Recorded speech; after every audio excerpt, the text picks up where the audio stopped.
Okay, so we are looking at chapter 6 today. This is going to be nutrition, particularly for weight loss. So we've already had like an entire class built around nutrition. So, this will feel like a pretty gentle transition. But we are going to hear a couple just specific statistics and tips and tricks that are going to maximize, fat loss for our clients while still maintaining like, healthy, nutritious options.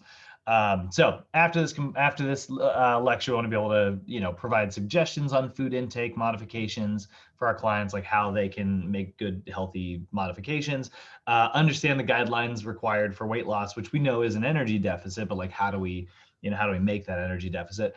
And then, communicate the information about evidence-based nutrition. Um, so talking about that, actually, speaking of evidence-based nutrition, right? There's obviously a million different types of diets out there and a million different like supplements and different things that people will try. And it's not that any of those things don't work, of course people have had success on intermittent fasting and Atkins and, juice cleanses and things like that. Of course, people have had success on those things, but what we need to make sure that we are doing is when we're giving nutritional advice, we are basing it on, what we call evidence-based recommendations, right? And when we say evidence-based, right, if someone tells you, well, I lost a lot of weight, eating Oreos every morning. And it's like, okay, like that's still evidence, it's what's called anecdotal evidence, but it is still technically evidence. It's just the worst kind of evidence. Like it's at the bottom, not that it's not still in a lot of ways helpful, it's just when we look at like the hierarchy of evidence. Um, let's see if I can find this chart that I'm looking for. Yeah, here we go. So when you see like the hierarchy of evidence here, actually, let's see what this is. That's cool. I actually kind of like this version. They kind of peeled it apart a little bit more. So what we see is like, the levels of evidence, like they go up. This is kind of what we're looking for. We start with a lot of just like studies. We start with like a lot of like, small studies and things like that. And then eventually that leads into like systematic reviews and synopses. Eventually that leads to like these big summaries, which are what you find in your textbooks, right? Like the summaries of evidence-based medicine. And eventually that ends up leading to like systems that are in place. Systems that are in place that kind of lead to this, like the USDA starting the MyPlate, right? That's like an example of, that. But you'll see here's kind of a different version of this, right? We look at this, editorials and expert opinions are great and stuff, right?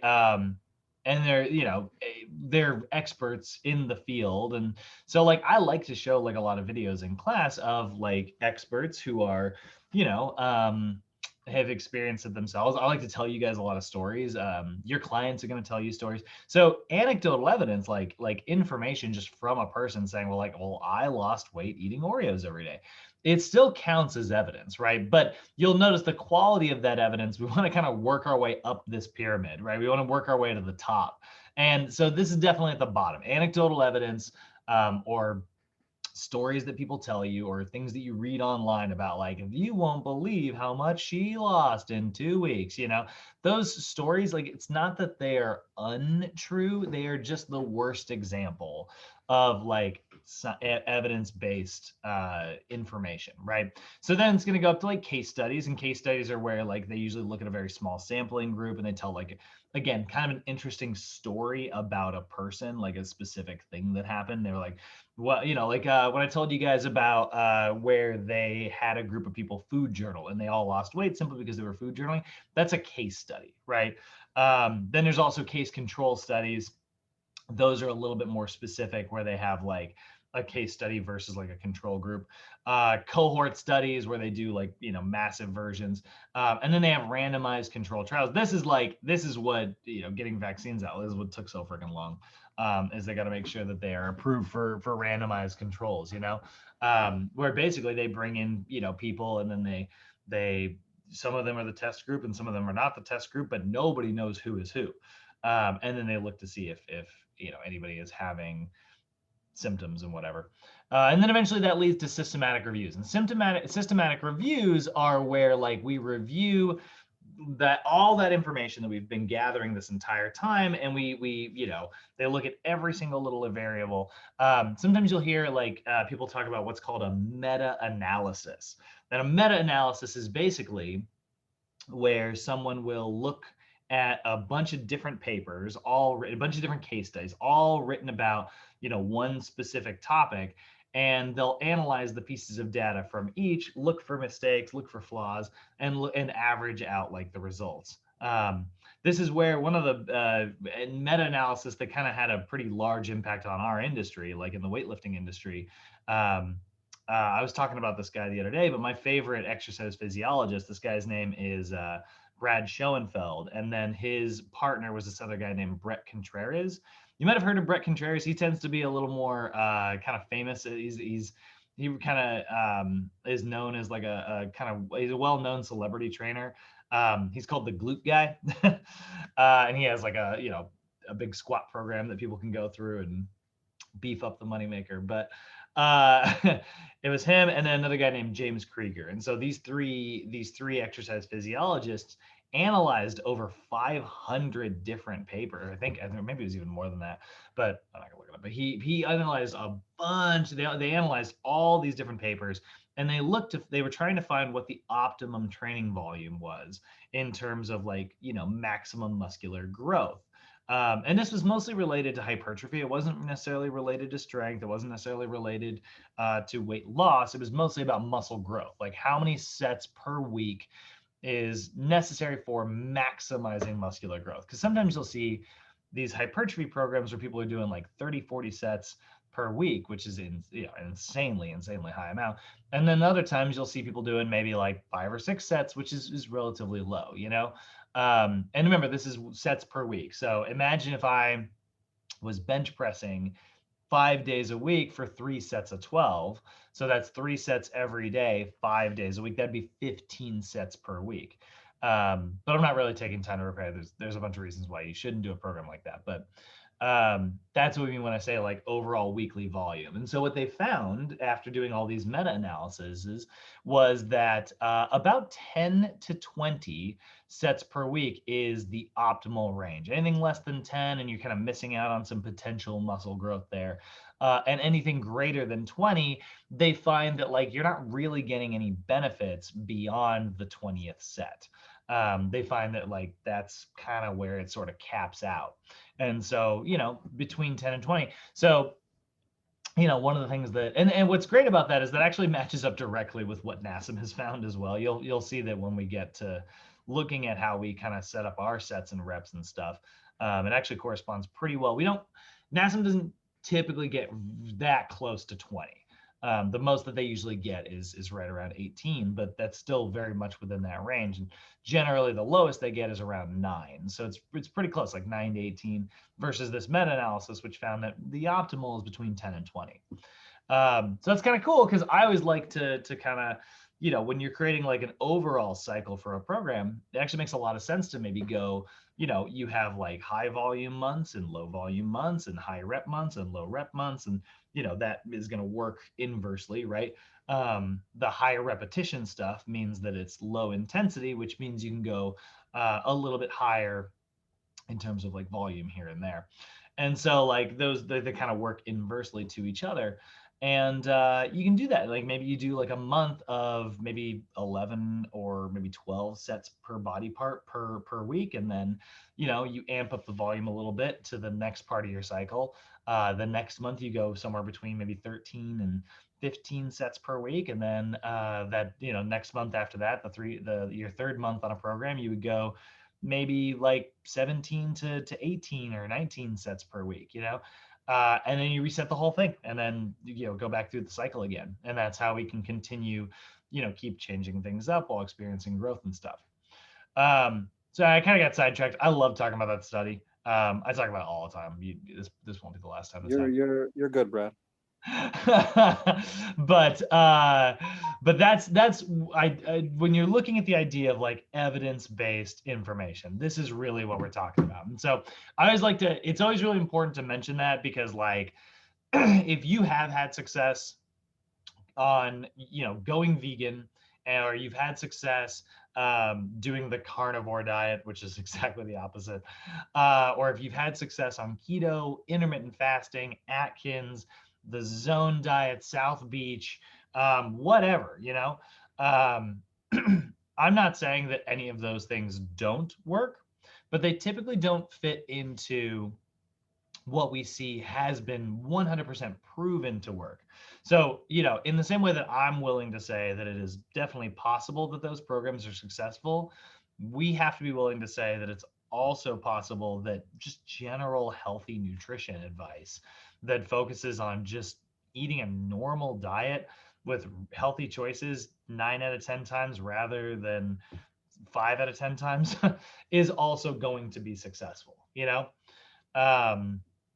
and that I think is what sometimes is hard. I think that we tend to be all in on the concepts that worked for us, and scientifically that's kind of a flawed process. So what does the evidence show? Let's take a look here, right? So evidence shows that in general, people tend to succeed much more when they experience gradual weight loss, right? So gradual weight loss has time and time again in most of the evidence that we see been shown to be much, much more effective than rapid weight loss. Okay. And so rapid weight loss, it's not terrible. I mean, like, it's possible that you could absolutely lose like a lot of weight really, really quickly going on like a juice cleanse or just a crazy low restriction diet, and then, exercise like crazy.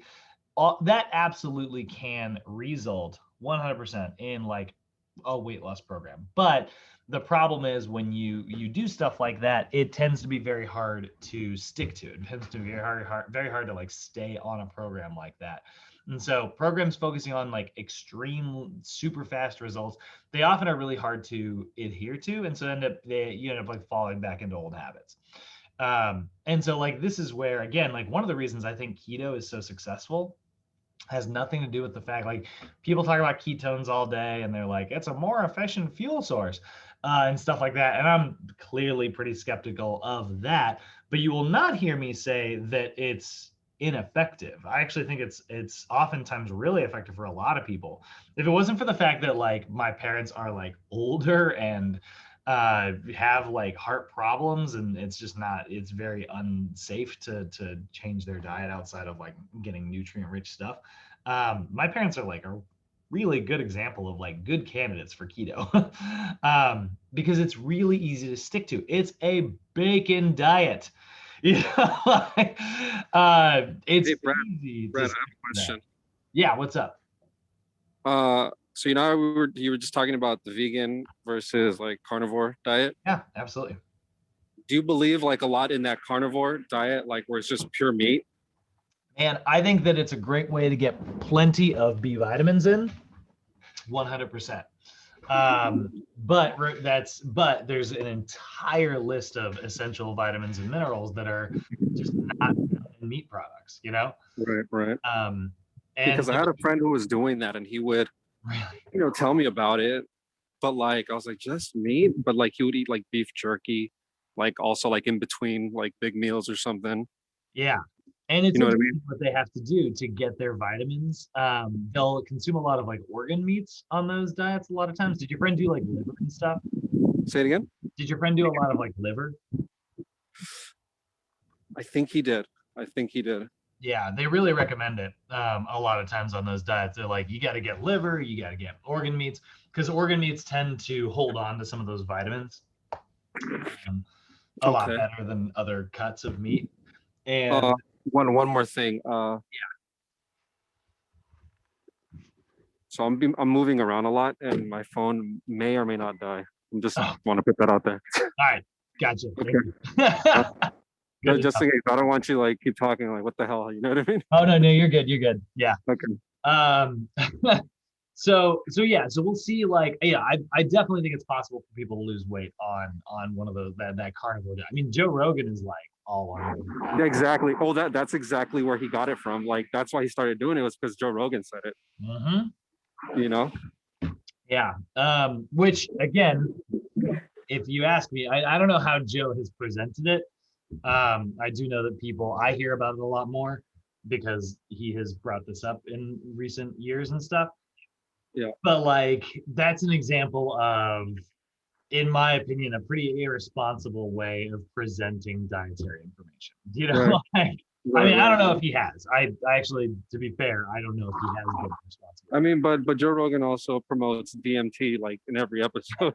Right? Yeah. So, you know, I mean, that's his whole thing, right? He's advertising stuff. And he's an influencer the world around him. Um, so, you know, can you lose weight? Yeah, I think you can. And can you be healthy? Yeah, it's possible. But I think that like a lot of times we see like high meat diets, it tends to be people tend to be more dehydrated. And so it can be really dangerous for you That's that right. way. Yeah. What's that? No, I said that's right. Like I think you do get more dehydrated because Yeah. of meat, you know, and all that. So in order to remember, we talked about hydrolysis in physiology, right? Yeah. Where water will break itself apart to attach itself to other and like break them apart. Um, and then there's dehydration synthesis, which is the opposite, right? It'll pull water basically leaves, and then that causes things to link. So in hydrolysis, you know, that's how we split stuff up in our body, right? That's how we break stuff up in the same way that, you know, you would take a bowl of oatmeal and, you know, let it soak in your sink for an hour, you know. That hydrolysis is breaking the oatmeal off. Well, the same thing is happening for metabolism in meat. And when you're on a meat diet, you're getting nothing but just massive amounts of protein constantly, right? Protein, protein, protein, protein, protein. And so your body is like, well, I don't want to run on protein. I want to run on carbohydrates. And so what it does is it just turns that protein into carbohydrates. And that process, which is called gluconeogenesis, that process takes a lot of water. And so your body is just getting H2O molecules from wherever it can get rather than using them for other like physiologic processes within your body. So, you know, I'm not a huge fan of that. Personally, if you're getting plenty of water, again, yeah, maybe you're fine. And then other symptoms, vitamin C is nearly impossible to get from non-plant sources. So we see a lot of vitamin C deficiencies, which can lead to things like scurvy and other stuff. I mean, like, you know, you end up like a freaking pirate, you know, like ye scurvy dogs. Uh, you know, you don't want to spelled scurvy wrong. You know, you don't want to end up with your teeth falling out, you know? So not a huge fan of that in particular, at least That was over pretty a disgusting. normal, healthy diet. So a lot of times, you know, it ends up being very hard to stick to. But I mean, maybe your friend is like, it's great. I had a lot of success because he found that it was easy to stick to. Same thing with keto, right? If it's easy to stick to, maybe something that might be nutritionally a little bit bankrupt, or maybe not just necessarily bankrupt, but like maybe a little bit nutrient deficient. Well, maybe you get better results on the nutrient deficient routine simply because overall, yeah, you might be like, let's say 10%. Just to make up a number, we'll say you're 10% nutrient deficient on intermittent fasting diet compared to like a normal everyday, you know, recommended diet, right? So you've got a 10% margin of error outside of what would be optimal, right? But you find it's really easy to stick to. So it's every day. You're just a little bit 10% off, 10% every day, every day, every day, right? Whereas like on a normal diet, maybe you're like, all right, I did everything I'm supposed to do. And you're 100% efficient, no mistakes, right? But it's like, God, that was hard to stick to. And then the next day you're like, oh, I'm going to treat myself. I just worked really hard. So you make like a 25% error. And then the next day you're like, all right, I got to get back on the wagon, and maybe 100% again. And then the next day you're like another 25% error, right? And it just kind of bounce back and forth between like, I'm on board. God, this is hard to do. So then you fall off the wagon, on and on and on. And overall, it ends up averaging out to being worse in the long run. Yeah. So I think a lot of You times know, less to, I've been falling off a lot this past year. Like yeah, I just started. I don't know if it's the class or maybe it's just everything going on, but like I've gotten really big, like my stomach wise. And so okay. I'm trying to like, and I eat a lot. I eat a lot, a lot, a lot. Hmm. And that's a problem for me. Yeah. So you find it's more the nutrition rather than like the moving. Say it again. You find that it's like the food is the hard part rather than the moving part. Yeah, well, I feel like it goes hand in hand where like if the nutrition isn't right, I'm not gonna do anything. Yeah. So that's a You know what I really mean? common one too. Yeah. That's a common thing you'll hear from your client. I tend to be like that myself sometimes. Um, But I'm really trying. Like I'm starting to run again. mm, Um, it's just the nutrition part where it's really like hard for me to like pick and choose like what exactly am I gonna eat right now? Like, am I gonna choose this or am I gonna choose, you know? yeah. So one of the things that really helps with that, try like they call it the 80-20 rule. Uh-huh. And it's like if you are, goofing up 20% of the time, that's okay as long as you're succeeding 80% of the time. Uh, Right, right, right. and so one of the reasons you want to do that approach is because like, when you say it's kind of like what I tell students actually. I'm like, look, you can be absent. There's room for absences in the program. Like, everybody's got to go to the dentist or go to the doctors, or they're gonna get sick, Right. or they're gonna have to go to a funeral. Like something's gonna happen in this 9 month break. You're gonna miss a day, like, and that's actually Yeah, I totally mean, I took a full-blown trip in the beginning. right. Yeah, that's Yeah. totally okay. There's room for that. What there's not room for is missing like 2 days in a row. Like Yeah. that's where you really start to like kind of run into problems. Wait, did you say Like, did you say 2 days in a row? yeah. And Yeah. again, like if you on a trip or something, maybe you miss Yeah. 2 days in a row, right? But like when I say like, I've had students literally just be like, I'm just overwhelmed. I just need a day. And I'm like, that's okay. It is actually totally okay to Yeah. need a day. It's Yeah. not whenever, but whenever it's the 2 days in a row that's bad. Like Right. that's where it starts to set in and become habit. Um, and so like again, and that's the thing. If you miss one day out of a 5-day program, you know how much that is? That's 20% error. And you know what's 2 days, funny? 40%. I almost missed today as well, Really? which I found very funny because I was like, wow, I'm literally the only one Right? Yeah, you today. get the solo treatment today. um, so yeah, so you want to kind of focus on the things that are going to give you 80% success. So when you're like, okay, man, I know I didn't eat very well today, right? So that's an error. Sometimes that leads to, well, since I didn't eat well, I might as well not even work out because I'm not very well fueled. So that means my workout's going to be crap, right? Like that's sometimes the mentality that you have. Yeah, Like, exactly. There's like so many of those factors where I like put in my head, like, also the timing of eating. yeah, oh yeah. You know, Sometimes like, oh, I know I'm not going to get my post workout meal perfectly after this. Um, yeah, so why even do it? Yeah. So here's the thing: you don't worry less about that, and I'm with you. I'm very much like that myself. I struggle yeah, with that concept. Um, and one of the best pieces of advice that my friend gave me was never let perfect be the enemy of good. A lot of times, good is much better than perfect. yeah, Uh, yeah. Facts. Yep. because you can do 100 good days in a row, and you can only do like 5 or 6 perfect days. Yeah. um, so that's the 80-20 rule. It's a really great way to kind of approach it, rather than letting one thing affect the other, keep them separate, Yeah. uh, and that, by the way, just on the other side of that, talking about like the eating window. Sometimes people, I used to let the eating window totally screw up my workouts. I'd be like, oh, I'm not gonna be able to eat perfectly, so I'd be like, oh, I'll try to work out later because I know I'm gonna have food. If you're getting plenty of protein in your diet in general, there's actually plenty of it sitting around in your liver and stuff. Mhm. Um, it's still very much worth it to work out. If you miss that 1 hour eating window, you're gonna be fine.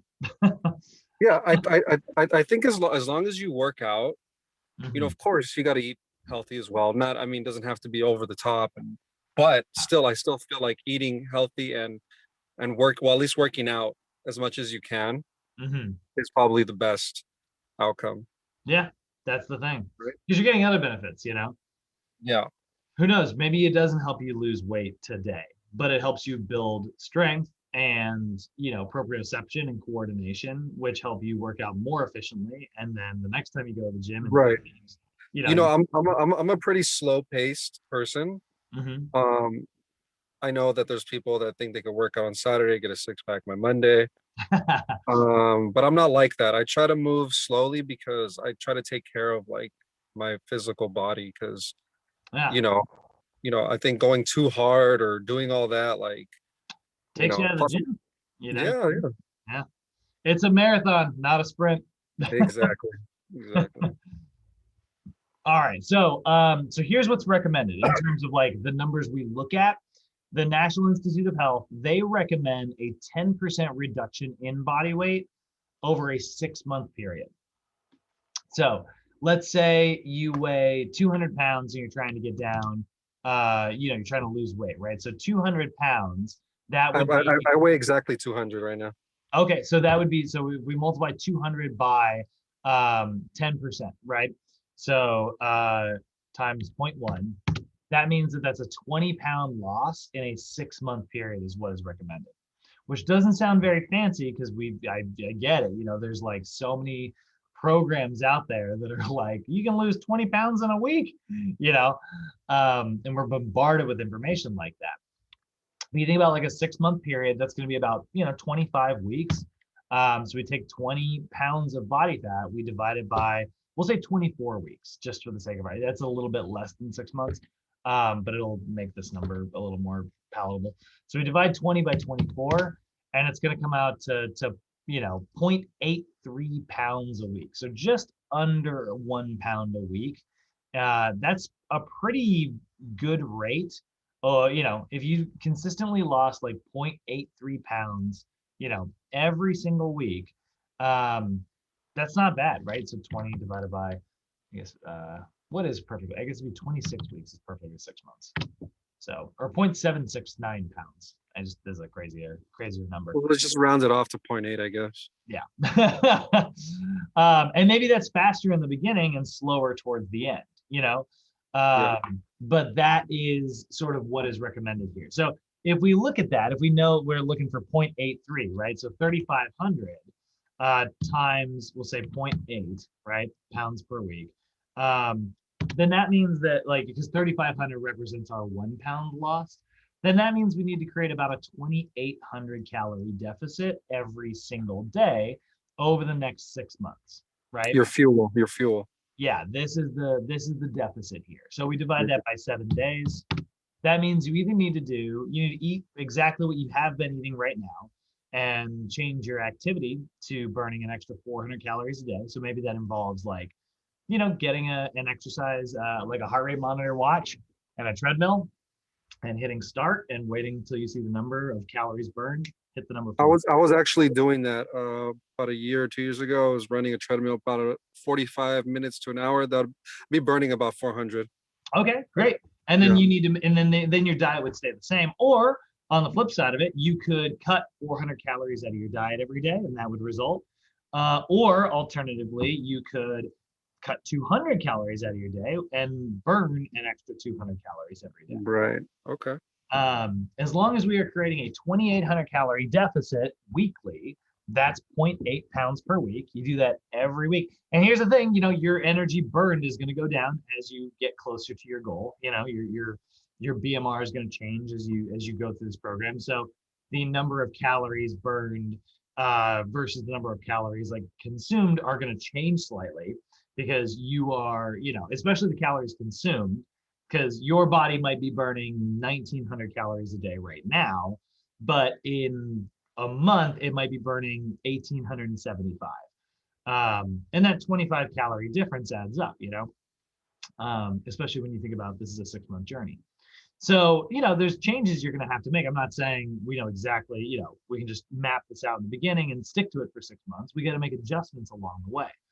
Another one of the reasons why, when it comes to the behavior change thing, we talked about, combining short-term and long-term goals. It is always good to kind of, your long-term is this big, journey at the end. It's this carrot on the stick that's keeping you very, it's a long ways away. And then your short-term goals are they're little checkpoints where it's like, when you're driving across country, it's like Los Angeles, 300 miles. That's a long-term goal. But then it's like, I need to make it to here, I got to make it to here, and then I got to make it to this town. I got to make it to this town. Those are all short-term goals to kind of get you there. So this is what's recommended. So that's a 10% reduction, right? So that's going to be about 300 to 500 calories reduced in terms of your nutrition per day, right? We saw 400 was actually right in the middle of that for us. And that was the deficit we're talking about. This is if we were only addressing it through nutrition, they're going to say that's a 300 to 500 calorie reduction, right? And that is going to typically apply to any client we've got with a BMI between 27 and 35.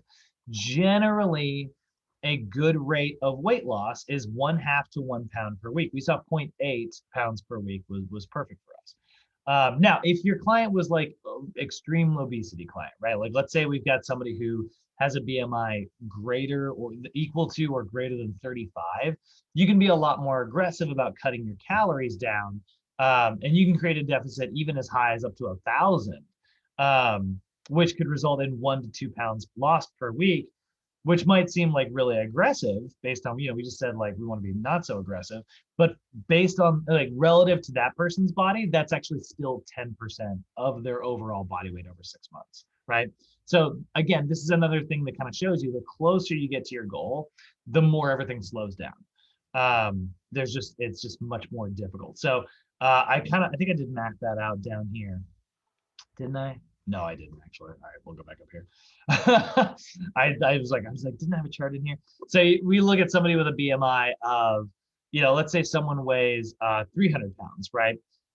Well, they would lose, 30 pounds over 6 months, would be a 10% reduction in their body weight. So that's 10 more pounds every single week. So 30 pounds over 6 months, right? So that's again over 26 weeks.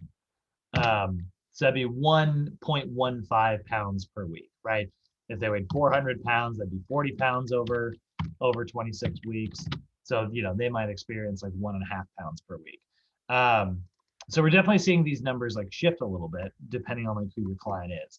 Now, we know that if we get really overly restrictive with our diets, if we go absolutely bonkers with them, right? Where we're doing these, like you see them out there, like the 600 calorie diets. Like this is a really popular thing back in the day. I'm gonna look this on incognito because I definitely don't want this stuff clogging up my ads. What was it freaking called?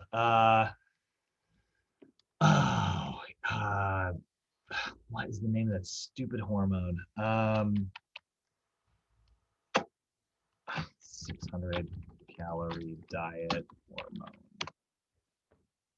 HCG. You've gone incognito. Yeah. What's that? You've gone incognito. Oh, can you not see when I do incognito? Yeah, I couldn't see anything. What? Like right now, you can't see anything? No, I just see you've gone incognito. That's the only thing I saw. I could see what's on right now. Oh, okay. Yeah. I did that. You're good. Yeah. No, I do the incognito tab when I don't want ads to show up on my. Right. I don't want the internet going, "Are you interested in the HCG?" So if I'm Googling something, so this is a really popular diet like 10 years ago. Like it was, and basically, HCG is this hormone that it was originally like a fertility treatment, but they found that like it helped people like actually lose a little bit of weight. And so people were putting this hormone into their body, and then they were eating like 500 calories per day. That was the total number of calories they were consuming. 500 100, which is a massively, massively low caloric, intake, and have like a lot of really, super negative effects. People would end up like vitamin deficient and all these other different things. It was terrible. And so these overly restrictive diets, they often result in a loss of lean body mass. We lose muscle mass like crazy because your body goes into freak out mode immediately. When you go on a really crazy strict diet, you got to imagine it is like your body is going, why are we not getting food anymore? Are we on a deserted island? Like, are we freaking fighting for survival right now? All right, great. If we're in survival mode, I'm going into survival mode. I'm gonna burn off the stuff that burns a lot of energy. That is muscle mass. Let's kill it, right? So your body will literally go, muscle mass, that's burning 4 times as many calories as my body fat over there. I'm gonna keep that body fat tissue as long as possible. If we lose 3 or 4 pounds of muscle, body burns less energy. We need less energy in. That makes sense if we're on the super low calories, right? So your body does that. And that's not what we want, right? That's a very catabolic situation. Um, it often results in nutritionally deficient stuff. We're not getting enough. When we're overly restrictive about our calories, we end up not getting enough calcium or magnesium or other minerals or vitamin C or whatever. It has been associated with disordered eating. A lot of times people become obsessive about how they eat, and that has like really, really negative effects overall. Um, and it can be very, very difficult to maintain, which means you're going to fall off the wagon. And a lot of times people will, when they fall off hard, and so that results in oftentimes like weight gain. So we kind of know the pitfalls of overly restrictive diets. So then what is the good sort of the generally recommended? Well, this is where we get our AMDRs, right? These are the USDA recommendations here. They're going to say anywhere from 10 to 35% of your total calories coming from protein, 45 to 65 coming from carbs, and 20 to 35% coming from fat. And fat's coming around, like these numbers might shift. I'm not saying that like these numbers are perfect. I think we might find these numbers shifting. Carbs are largely, kind of falling out of popularity in the last few years. And, I know that is a lot of times like fringe science, but there is actually a lot of like other evidence that they're looking at. We demonized fat for a really long time, you know, um, which is a real bummer. But basically, there was I'm scientist, not really. There was a guy. Well, he was a bad scientist. He's not super great at what he did, but he kind of demonized fat. He made the conclusions like, well, fat is what makes it fat. It's body fat, and so dietary fat, same thing, right? Which is a conclusion that kind of makes sense, but we just know it doesn't actually work that way. He spent a lot of time like demonizing fat, and so the low fat diet craze kind of came along, and didn't really talk about the fact that like, well, sugar is not exactly very good for you. And so then we spent years not talking about the dangers of sugar, and now we have all these foods that have massive amounts of sugar in them, and we all grew up drinking and eating massive amounts of sugar, and we're all used to it. And so now it's a rough transition to try to get that out. And now we're finding the fats are actually really, really pretty, much more healthy for us. And this is again all stuff that you hear when you hear about like low carb diets and stuff. I'm not saying go low carb, but we're definitely seeing some shifting stuff here. And who knows what'll happen in another 10 to 15 years of scientific study. But as of right now, this is the general recommendation. So about 10 to 35% of your intake from protein, 45 to 65% from carbs, and 20 to 35% from fat. Now, when it comes to protein intake, what's the proper way to make sure that you're getting the right amount in? Well, we need to create a caloric deficit using our overall calorie intake while still keeping these percentages the same, right? So you can actually see like what we've kind of like mapped out down here, right? We've got a 2,000 calorie diet versus a 2,500 calorie diet, right? And when we look at this, their carb intake is going to be 45% for both people. But because this one's 500 calories higher, this person's bringing in 281 grams of carbs. This person's bringing in 225 grams of carbs. So, the percentages are your total energy in. But in terms of weight control, it comes down to calories. What if you were on, the keto version, which would be 75% fat, 5% carbohydrates, 20% protein? If you were on a keto diet, which those numbers are pretty accurate to keto, and you were eating 2,500 calories or 2,000 calories, all the numbers are still going to shift the same way. Could they be, would a 2,000 calorie diet, like keto diet, be as successful as a 2,000 calorie diet with these normal AMDRs here? Yeah, they'd be the same caloric deficit, right? But which one is the one that your client is going to stick to and maintain that deficit consistently for 6 months? That's the diet they should be on, you know? So that's kind of what we're looking at. So should you decrease your carbohydrates and your fat? So macro manipulation is super debated, right? Like, does it come down to your macros? Does it come down to this magic ratio that's out there? Not really. For the most part, guys, there is no consensus that one ratio is better than other. There is not an overwhelming amount of evidence that says that keto is better. There's also not an overwhelming amount of evidence that suggests a typical American diet is better. There's not an overall amount of evidence that full protein and nothing in the other two is better. At the end of the day, again, weight loss is going to come from a caloric restriction. But whichever diet keeps you on that caloric restriction like consistently is what is going to really give you long-term results. And then we do need to make sure that we are getting plenty of micronutrients in, because they have other effects outside of weight loss. These are having metabolic and physiologic effects rather than just talking about like, yeah, I'm losing body weight, right?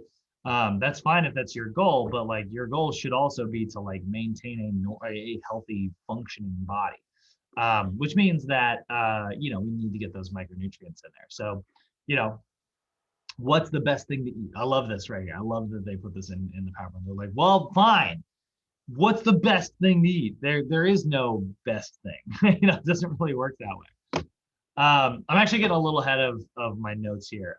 I'm getting a little further in the PowerPoint. So let's take just a quick look here. I want to show you a couple different scenarios. Now, your protein intake, you can base it percentage-wise alone if you want to. But I will say, like, if you're on especially if you're on a calorie surplus diet, like if you're trying to let's say you're on a bulking diet, like let's say your maintenance would be 2,600 calories per day, right? Like that's the number of calories you need to eat in order to maintain body weight. But let's say you're on a calorie surplus diet. So you're like, all right, well, I'm going to go 250 calories above that. So now suddenly you're on like a 2,850 calorie diet. And you decide to do 35% protein times 0.35. That's going to be 997 calories from protein. We know there's 4 calories for every gram. So how many grams is that? That's going to be 249 grams a day. Is it going to hurt you? Probably not. It might result in dehydration, so we got to be cautious. But like, we don't need that much protein. There's no benefits other than the fact that it burns some extra calories. There's really no benefit to consuming extra protein.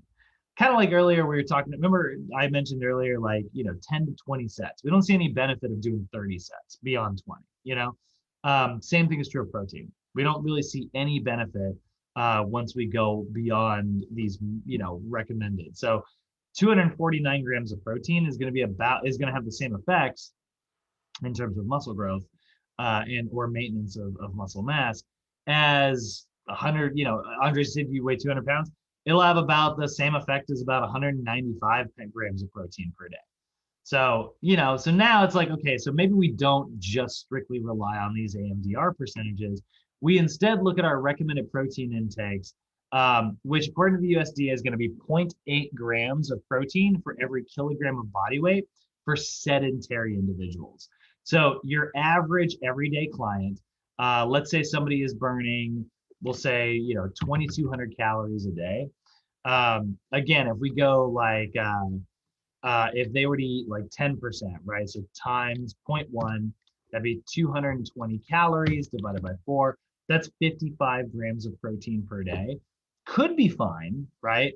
But 2,200, we'll leave that there and pull up another calculator. Let's say this person weighs 165 pounds and they're sedentary. Like I said, they lead a normal life, but they're not exactly like the most active person in the world. So 165 pounds times 0.4, that's actually recommending about 66 grams of protein. So, if they were only relying on this AMDR here, this 10 to 35%, they did 2,200 calories times 0.1, that's 55 grams. They're about 11 grams short of protein per day. This type of a diet for them could result in a loss of lean mass. And might not be enough protein for their body to consistently repair. So a much better way to base protein recommendations, and this is what we looked at in nutrition, is to base it on the amount of protein based on your body weight. So how much like protein is on your body, right? That's your weight, your mass, we should say. And to base it on like what type of athlete you are. So how much are you damaging that protein, right? Endurance athletes, and strength athletes in particular, they're going to be our highest category. Endurance athletes are like marathon runners or swimmers. Strength athletes are power lifters, bodybuilders, things like that. The highest that they're going to recommend is about 1.7 grams of protein per kilogram of body weight. That's going to come out to about 0.8 grams per pound. And I will say there is like a lot of traditional bodybuilder information out there that will say 1 gram per pound. You'll hear that a lot. So it's like, well, how much protein you weigh 180 pounds, eat 180 grams of protein a day. You weigh 200 pounds, eat 200 grams of protein per day. That you'll hear that's kind of the traditional bodybuilding version. There actually is some growing evidence to suggest that bodybuilders did get it right. Going beyond that, again, isn't really going to have any positive effects though. So if you want to, and honestly, like 1 gram per pound isn't a huge difference beyond like 0.8 grams per pound. So that's actually one that I will sometimes adhere to. I'll do the 1 gram per pound rule. But again, going beyond that really doesn't do much. And protein's the expensive stuff when it comes to the grocery store. So you might be dropping some cash that you definitely could be saving. So again, so let's take a look here and see how we map this out for our clients. So again, I just want to say again, there is no consensus that one macro range is better than others, at least in terms of long-term scientific evidence. Could we be wrong? Totally, absolutely could. But as of right now, no one has proven it wrong. So we are going to continue saying this.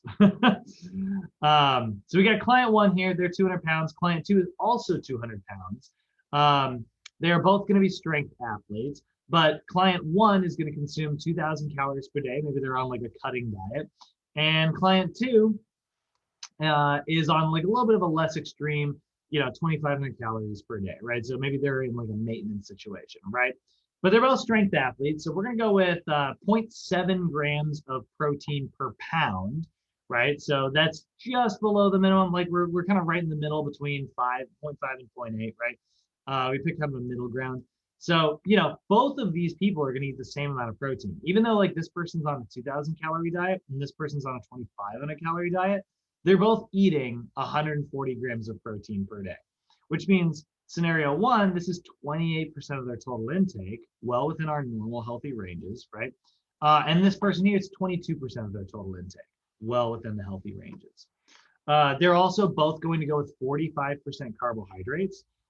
So percentage-wise, the carbs actually remain the same in both scenarios, but the grams are going to be different because the intake is different. 2,000 calories here, 45% of that.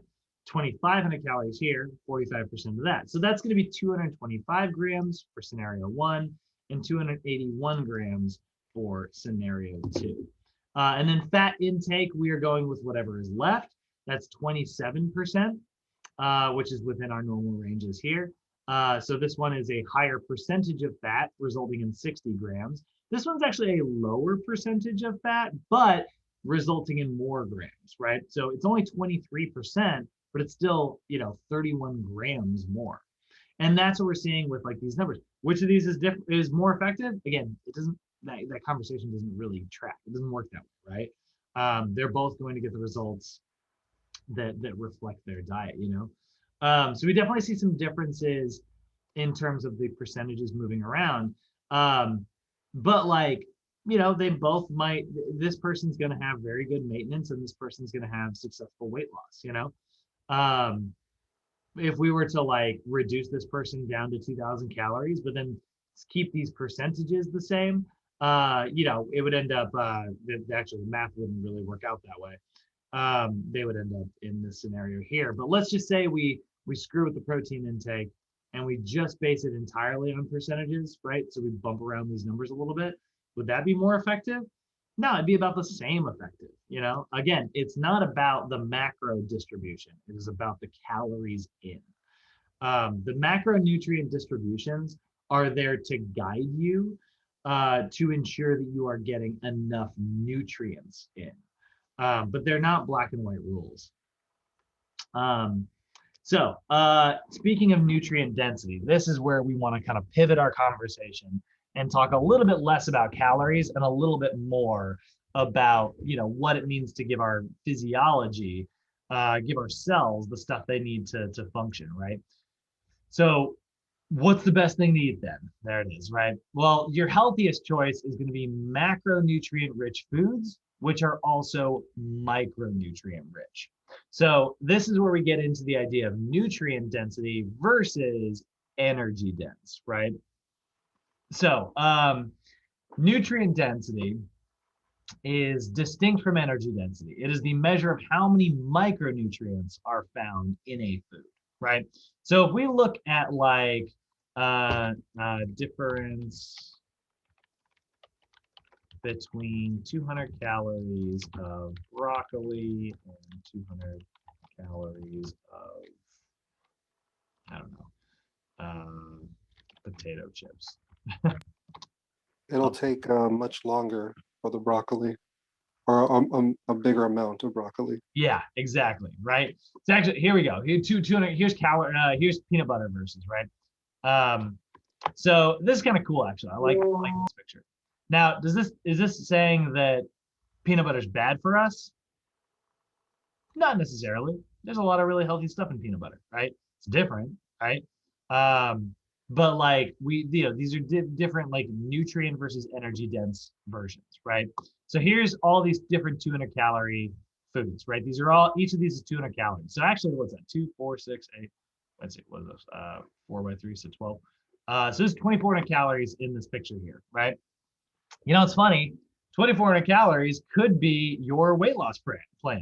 Like that could be the perfect number of calories you need to eat in order to like succeed on your diet.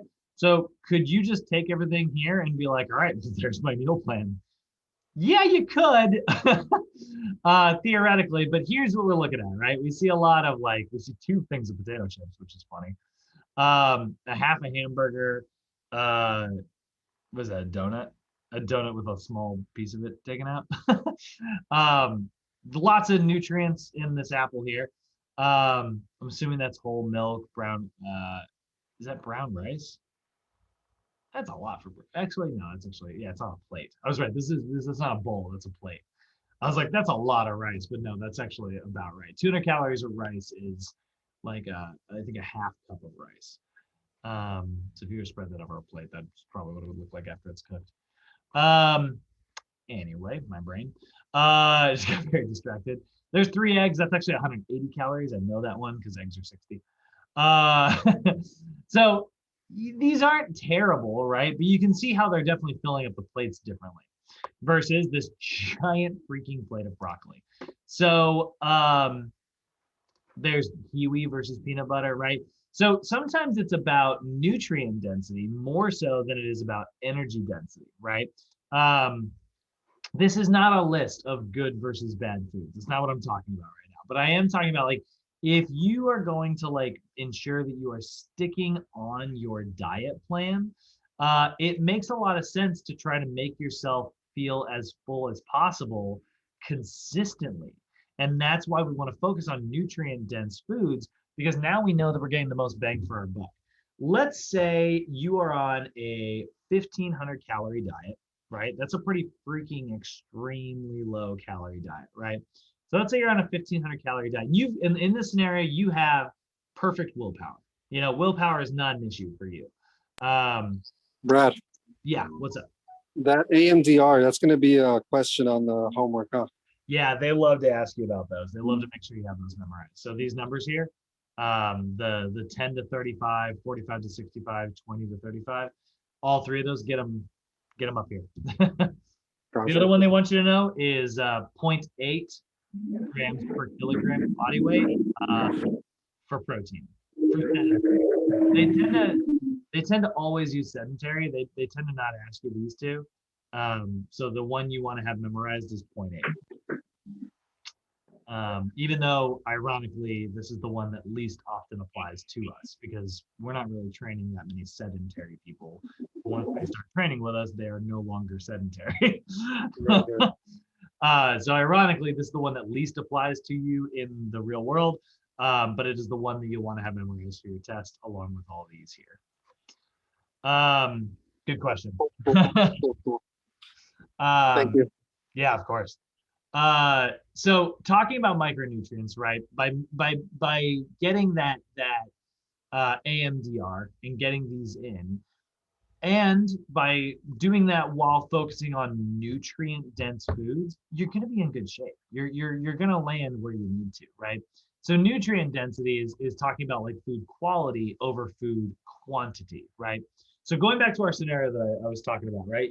You are eating 1500 calories a day and you have an iron willpower, which means that like if you fall off the wagon in the morning, you will be back on that wagon and adjust your calories perfectly by the end of the day. So you walk into work and it is John's birthday, and everybody and Susie brought cupcakes, right? And the whole office is celebrating. And you're like, you know, you look at this cupcake and you know it's like how many calories? And you look on the box and sure enough it says it's 350 calories, right? So you're like, okay, great, 350 calories. I have a 350 calorie dinner waiting for me at home that I was going to eat after work tonight. I'll skip it, right? So now you skip your 350 calorie dinner. Great. Your energy deficit is exactly the same. It is still, you know, you consumed 1500 no matter what, right? Even though one of those things was a cupcake. Here's what that means though. 350 calories out of 1500, that was 23% of all of the calories you get for the day. That is 23% of your chance to get vitamin C, magnesium, molybdenum, copper, iron, like, right? Start to see where this is like a problem. It's like, yeah, that could still successfully result in like a weight loss program. Does it successfully result in health though? Right? This is where it becomes like part of the conversation. This is why we love the nutrient density options over the energy dense options. You could absolutely lose weight eating cupcakes every day on a diet. It is absolutely possible. Mathematically, Wait. You said I could lose weight eating yeah, cupcakes? yeah, it's possible, right? Is Yeah. it healthy though? That's Yeah. a totally different conversation. And that's what we are. We're health and wellness experts, right? Like we're not just here to help people lose weight. We're trying to make them make healthy options. Yeah. You know, you'll hear me like it is. We got to be fair. If we're just talking about one thing, it is fair to say that it is possible to lose weight on a Oreo and cupcake diet because it's all energy at the end of the day. But Yeah. is it healthy? Right? Now you're Yeah. not getting any calcium, you know? Um, so here's a really good example of that. Here's a hot dog, right? So we got a hot dog here, 33 grams of fat, 46 grams of carbs, 2 grams of fiber. Hey, so there's a little bit in there. And then 24 grams of protein. Not a terrible balance here. I mean, that's a lot of fat. So simply looking at this does not talk about nutrient quality. This is a 570 calorie hot dog. So you're getting, and 2 grams of trans fat. Good God, that's bad. So when we look at this, right, that's 297 calories coming from fat, 181 calories coming from carbs, and 96 calories coming from protein. This could very much be within the normal ranges, these for our AMDR. But how much like you're getting sodium, 1,700 grams. That's 73% of your. Well, that's a lot of sodium. Yeah, it's crazy, right? And I love my salt. Yeah. Oh, I hear you. 80 milligrams of calcium. So not a lot of calcium. 5 milligrams of iron, a little bit of vitamin A. Yeah, luckily it doesn't have any alcohol in it. But we look at that and we look at like a 570 calorie meal that we could make, even if we just go back to that, I mean, that option, what 200 calories looks like, you know, start picking 200 calorie options off of this chart that we've got right here. I get to pick basically 3 things here and throw them all onto a plate. That's 600 calories, not too far off from the 570 we're talking about here, right? So if I go, all right, well, I'm going to, instead of doing a 570 calorie hot dog, I'm going to do 3 hard boiled eggs and 200 calories worth of apples, which is like a freaking apple and a half. That's going to take forever to eat. And a little bit of avocado. And look at how much like I'm getting protein, carbs, and fat here. But I'm packed full of vitamin A, B's, C, D, E, and K. I'm getting tons of different. So there's a huge difference here, right? And that's why it's not always about calories. So yesterday I had like a half of a BLT. Yeah. And but I also had some strawberries and some apples. Love that. That's a good combination, I guess you would say. I always have like one kind of junky meal in the day. It's usually my breakfast. My breakfasts tend to be, not super great in terms of like overall, just like, if we talk about like health and stuff, they tend to be really energy dense meals rather than very nutrient dense meals. And it's what I eat right before going to the gym. Because I'm trying to basically, I like to spike my blood sugar pretty hard before I start lifting. So in the morning, this morning, speaking of like strawberries and stuff, I had like strawberries, which is like, actually pretty freaking healthy. But they are, sugary. And I had that on French toast, which is very sugary. Not that I'm adding any sugars to it. It's just is sugary by its nature. And like turkey bacon on the side to get a little bit of protein in there, I can't stand turkey bacon. You don't like it? No, I understand it. I just can't stand it. Oh, what a bummer. That's why. Yeah, that's funny. I actually, I didn't grow up eating a lot of bacon as a kid. And so like when turkey bacon came around, I was like, I'll give it a shot. And I was like, it's the same. Like they don't taste the same. Because I feel like it's like a low-key disrespect to the original bacon. That's so funny. See, I find it way easier to cook and it's cheaper at Trader Joe's. That's right. Yeah. Which is, that when I consider things, I honestly it dictates a lot of times like what my nutrition is. But you look at like French toast with like berries on it and turkey bacon on the side. That's not the most healthy meal in the world. It's got plenty of vitamins and protein and stuff in it, but it's a great pre-workout meal because it's just a giant boost of energy, which is like great because then it allows me to kind of work out and hit it pretty hard. And then I usually do like a protein shake, and then you see me every morning eating my bowl of cereal, which is also like a post-workout thing. And that is getting my glycogen stores full. And then for the rest of the day, I'm going to focus on nutrient density. I try to get, half of my plate is always good. This week, it's a lot of like broccoli and asparagus. Next week, maybe it'll be spinach. The week after that, cauliflower, carrots, lots of just really healthy, veggies, right, with plenty of nutrients in them. So nutrient density, very distinct from the idea of energy dense.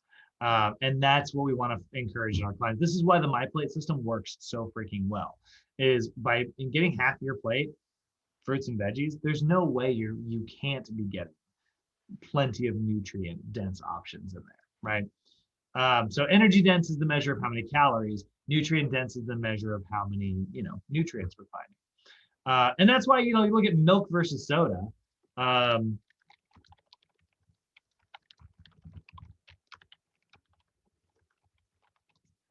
It's actually kind of funny. I mean, you got to drink very little milk to reach 200 calories if it's whole milk. Yeah, look at that actually. This picture right here, you can see 200 calories. Wait, that's not accurate. That must be skim milk. Nice try, internet. But I've already looked this up before. I guess just where's that first picture? What 200? Where's that first one? I saw soda on there. Yeah, so now suddenly it's like, oh well, milk is energy dense and Coca-Cola is less energy dense. Yeah, it is actually less energy dense, but milk is more nutrient dense, which is what makes it a better option. Now, if you're going for volume eating, yeah, okay, I guess there's an argument to be made here, but it's not a very strong argument. So, very, very, the two different things we need to consider. So this is why getting so familiar with our nutrition facts panel is important, right? This is going to tell us about serving size, and it will give us a little bit of insight into nutrient density. So serving size for this is 1 cup. And there are 2 servings per container. So when we're teaching our clients how to read that, that means that we need to double everything on this list, right? If they're going to eat the whole thing. So that's 12 grams of fat. That's a lot of fat. 3 grams of trans fat. What the hell is this? There's got to be. What is this? What would have 3 grams of trans fat in it? And you know what? I'll bet this is like a Twinkie or something, but they wouldn't measure it in cups. There's got to be some type of like baked. I wonder, yeah, something. Anyway, 12 grams of fat, 3 grams saturated, 3 grams trans fat. So right there, by the way, this is where I would outlaw this. Get trans fats out of your life. I wouldn't even allow. This is the one thing that I have like a ban on. I'm pretty reasonable and like about like I don't like to tell people to cut stuff out of their diet, but like trans fats are the exception. Get that stuff so freaking bad for you. So when we're looking at this, right, teaching our clients how to read this, that means that there's actually 500 calories here, 24 grams of fat, 6 grams saturated, 62 grams carbs, 10 grams of protein. This is both. I mean, this is very energy dense, right? Looking down here, a little bit of vitamin A, but not much. Very little vitamin C. This is relatively calcium rich, I guess. Yeah, this has got to be like a Twinkie or a ho-ho or something like that. And then like 4% iron. This is definitely a baked good of some type. Brad? Yeah. Oh, sorry. I have a question about the trans fat. What does trans fat exactly mean? So it means that it used to be an unsaturated fat, like the good type of fat. It used to be that, but then it became superheated. And so what it started doing was pulling hydrogen ions out of the air and adding to itself. So it is hydrogenating itself. And what that does is, remember we talked about how unsaturated fats have like kinks in them? Yeah. It causes them to straighten out their molecular structure because like you're basically shoving. Imagine, I don't know if you've ever built like a piece of IKEA furniture or something, and you put something in the pivot, it now suddenly the freaking thing it can't fold anymore. So when you shove hydrogen in there, it actually straightens out its molecular structure, which is great if you want to make sure that something doesn't mold, or if something like can be shipped overseas and last on a shelf for weeks at a time. It's great for that. But it wreaks havoc in our body because what it does is it actually destroys a lot of our very healthy cholesterols because it starts stripping their, materials, right? It starts pulling out like it makes them from high density, it makes them low density, and then all of a sudden they park on our blood vessels. So it literally like destroys the good stuff in our body. Oh, And so it has really negative effects. I'm very against trans fats. so it shouldn't be a part of our lives, period.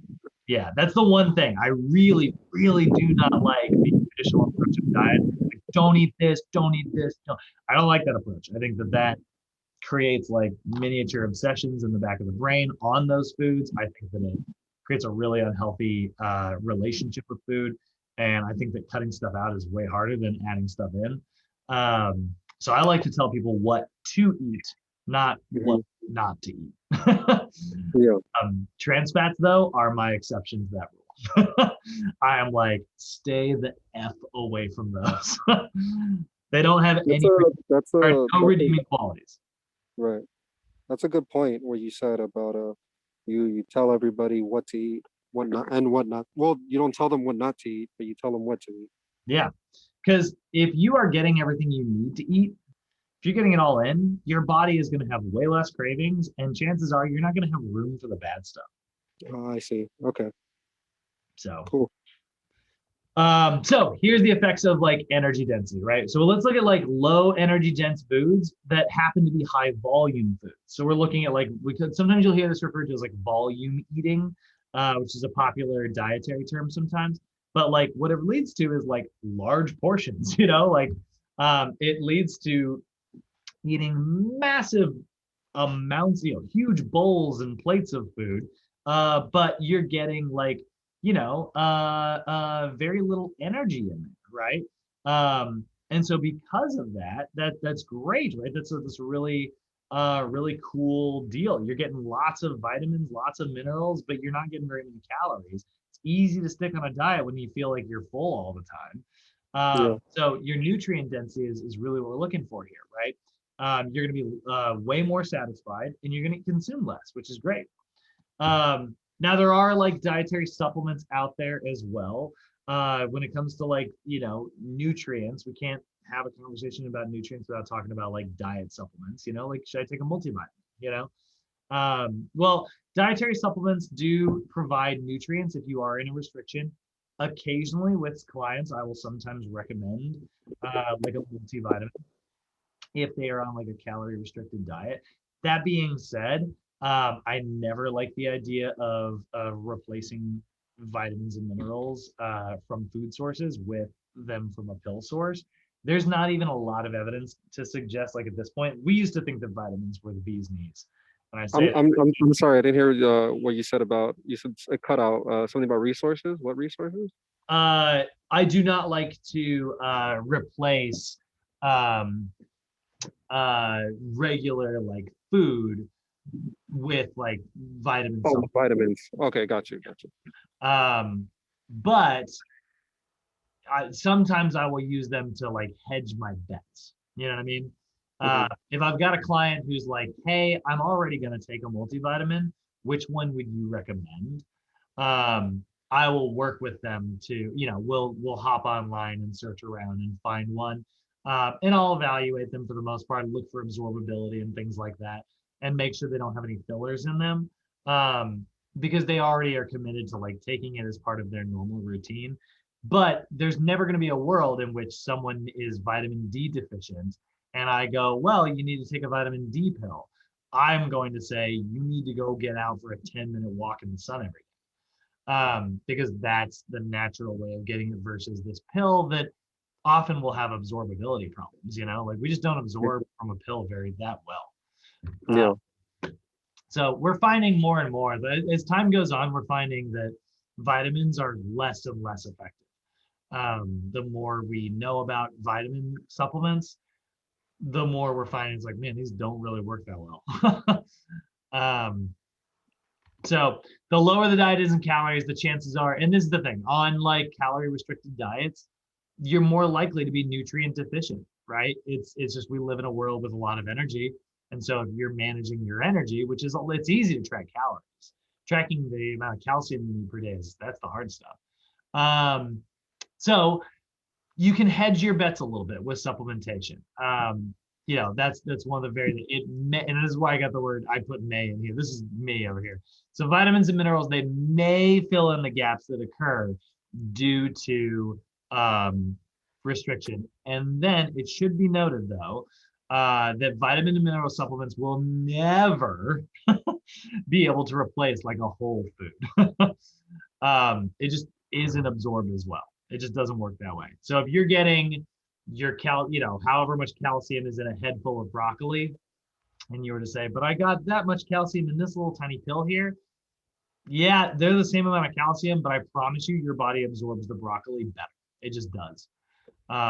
It's designed to pull those things in that way. So this is where we need to be aware of, like, at the end of the day, what the weight loss industry is, what the supplementation industry is, right? It's one of the common reasons we see this is to make up for their deficiencies.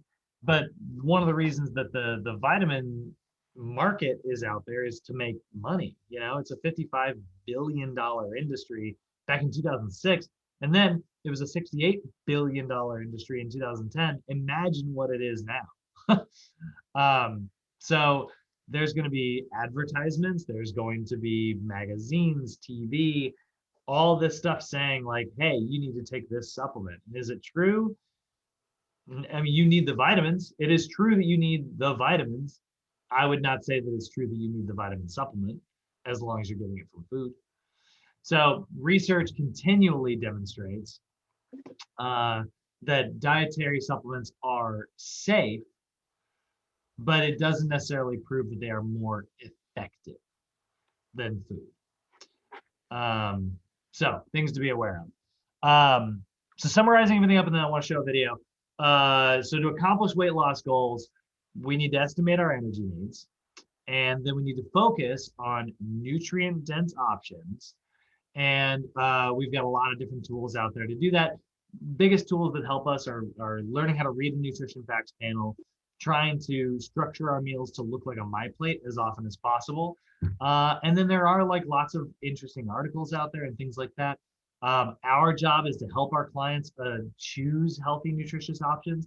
That's where we come in. That's what our role is. We're not giving someone a diet to eat. We are helping them structure healthy options, right? I'm not telling my clients what to eat. I am helping them make better choices. I'm teaching them, I'm educating them, I'm teaching them how to think for themselves. That's our role. Any questions before I show this little video? No, you're good. All right, man. Well, check this out. I really like this. This is another Jeremy Ethier video. I love this guy. But here's the most amount that you can lose per week. So this is a little bit different than that 10% of body weight per over a 6-month period. This is looking at it from a very different perspective. This is looking at how much fat can you lose at maximum. You know, the more fat you lose, the more muscle you're going to lose along with it. Like, no matter what, you're going to lose some muscle. It's just part of being on a diet. Doesn't necessarily, by the way, it doesn't necessarily mean you have to lose strength though. It just means you have to lose muscle mass.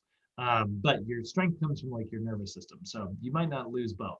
But you know, generally what tends to happen is like, you know, if this is like body weight and this is like, you know, fat mass and muscle mass, what starts to happen is like as you get really rapid with the body weight loss, the muscle mass tends to start spiking really quickly. So at what level is it like, okay, well now I'm losing massive amounts of muscle and very little body fat. Like where does it overtake? That's kind of what this is looking at. It's like looking at the maximum before we make that sort of negative switch. So I really like this research. And if you ever watch this video, you can look it up with some maximum amount. I have a question. Yeah, he's got links to the article in there. What's up? Oh, I was going to say on Canvas, do you put these videos as well, like a link in there or no? I don't. I could. I guess I just let people like kind of Google the title. No, that's fine. I just wanted to know if you did that. Yeah, I could. I should. I think I might. Okay, here we go. When it comes to fat loss and even achieving a six-pack, most of us want results as fast as possible. In our eyes, the faster we can burn off our excess fat, the better, right? Well, not really. Because what most people don't realize is there's actually an upper limit as to how much fat you can lose every week. And if you try to push past this weekly limit by doing more cardio or eating even less, for example, then you'll now start to lose substantially more muscle instead of fat. Do this for months on end, which many people unfortunately do, and you'll eventually end up with a skinny fat physique with too little muscle and still too much fat. So now the real question becomes, what's the most amount of fat you can lose per week while minimizing muscle loss in the process? As this is going to better enable you to attain the lean, muscular physique you're after instead of just winding up skinny fat. And to answer this question, we'll use the findings of a 2005 paper by researcher Dr. Alpert, who analyzed several fat loss studies in an attempt to quantify the maximum amount of fat one can lose per day without excessive muscle loss. What he found is that the body is capable of burning body fat to use for energy at a maximum rate of 31 calories per pound of body fat per day. Once you exceed this rate, the body then has to tap into your muscle mass in order to make up for its energy needs. And although the study is theoretical and does have its limitations, when you crank out the numbers, they actually align well with both past research on the topic and with my own experience as a coach as well. But to put this theory into perspective for you, let's use an example. Let's say John weighs 200 pounds and is at 20% body fat. Multiply these two numbers and we can determine that John has 40 pounds of body fat. Multiply this by the maximum rate I mentioned earlier of 31 calories per pound of body fat, and we get 1240 calories.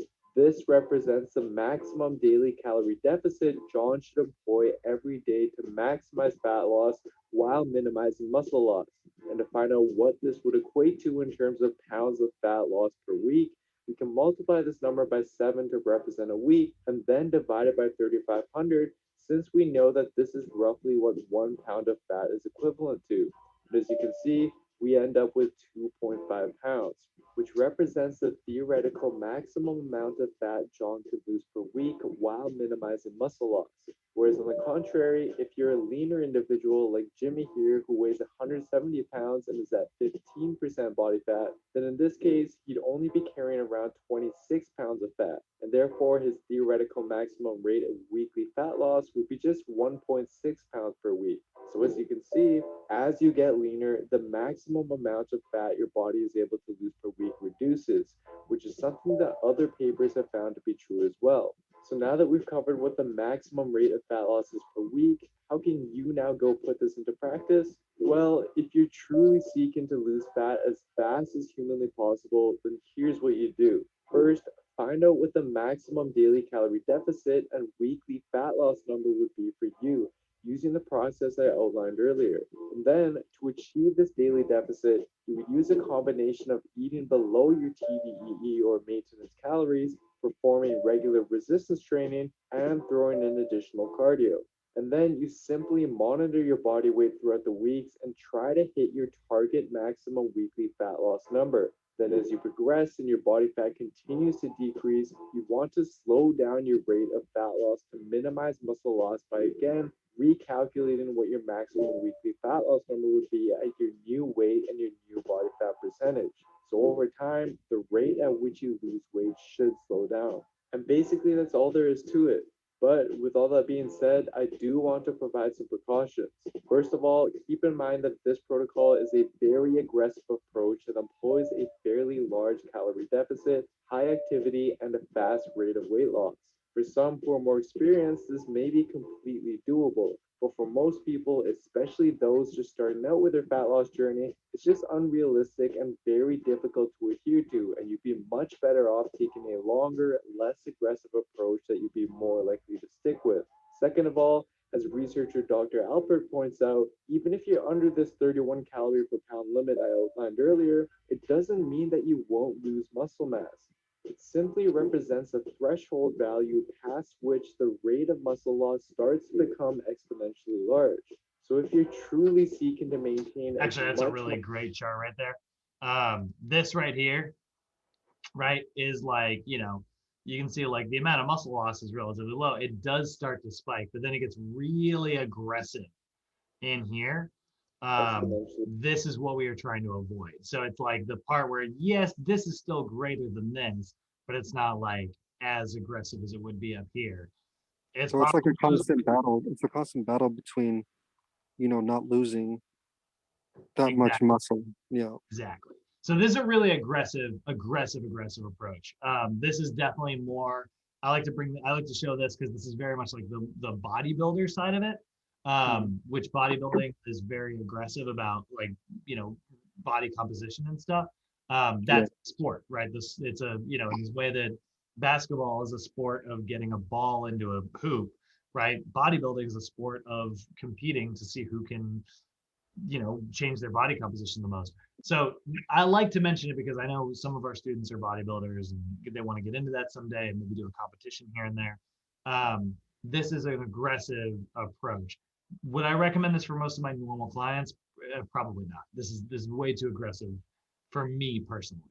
I don't coach this way, but I know plenty of my students who do, and they do a good job with it. So we'll wrap this up real quick. Large.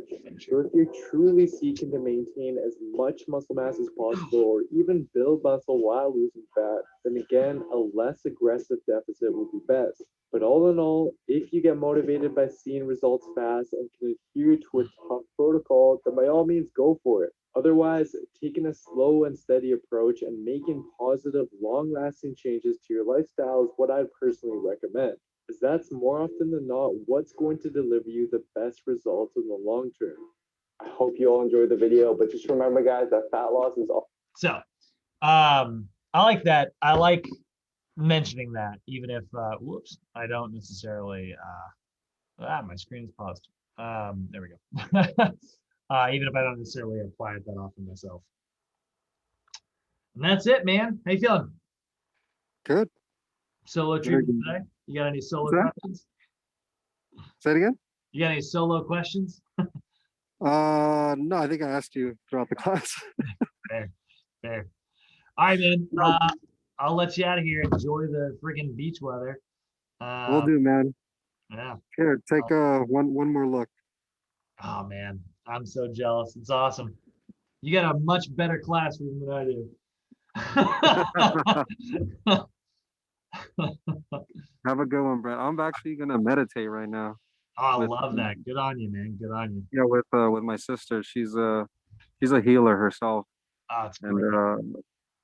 yeah, so we're gonna do something. This is her backyard pretty much. So I love that. I wish I was better at meditation. amazing. It's so good for you. All right. See ya. All right, have a good one. Take care. Later.